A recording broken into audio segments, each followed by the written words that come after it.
This video will discuss the standard activity in non-ideal solutions. So in the previous video, we saw that the activity of a given species in a liquid mixture approaches its mole fraction as the mole fraction of that component approaches 1.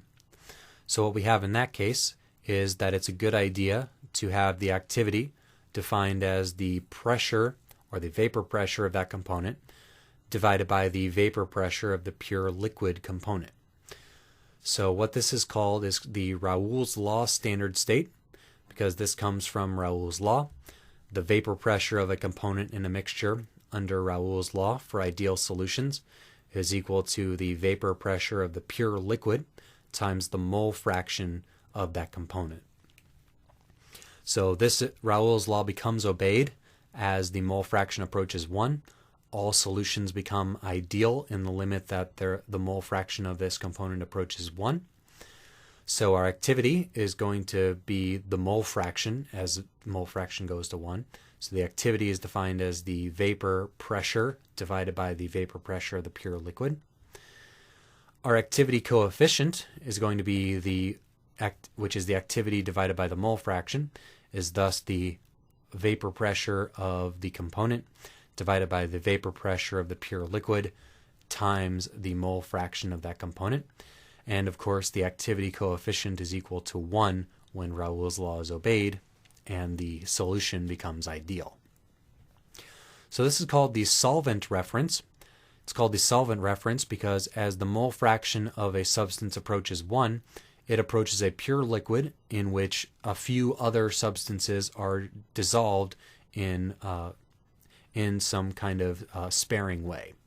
So it's called the solvent reference because something with a mole fraction approaching 1 is a solvent in which the other components are dissolved.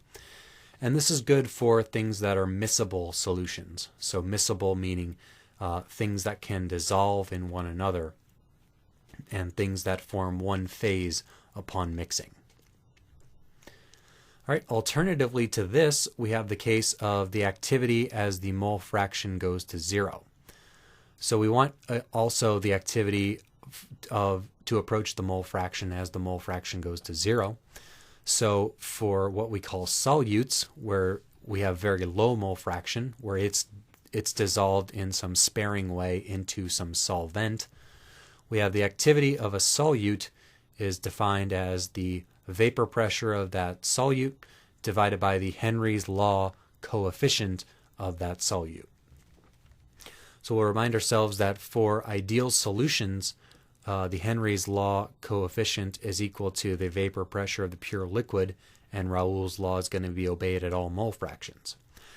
But often what we have is that the solute interacts with the solvent differently than it interacts with itself, and instead the vapor pressure is not going to be equal to the mole fraction times the pure liquid vapor pressure. It's going to be equal to the mole fraction times the Henry's law constant. So defining our activity coefficient, we have the activity over the mole fraction. So that's going to be the vapor pressure of that component divided by its Henry's law constant times its mole fraction. And as for all things, as for all ideal solutes, the activity coefficient is going to approach 1 whenever Henry's law is obeyed, and the vapor pressure of that solute is equal to the Henry's law constant times the mole fraction. So this, in contrast to the Raoult's law standard state, is the solute reference. So it's good for things at very low mole fraction, good at low concentration to use the Henry's law standard state. Okay, so we have two different chemical potentials based off of these two different standard states. So we have the chemical potential of component I under Raoult's law is equal to the chemical potential of the pure component plus RT times the log of the Raoult's law activity.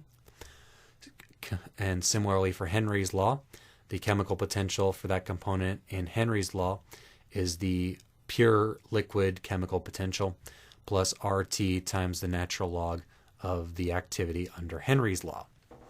So we can interconvert between these two based off of substituting in these relationships and solving that the Henry's law chemical potential for a component in solution is equal to the Raoult's law chemical potential for that component in solution plus RT times the natural log of the Henry's law coefficient divided by the vapor pressure of the pure liquid substance.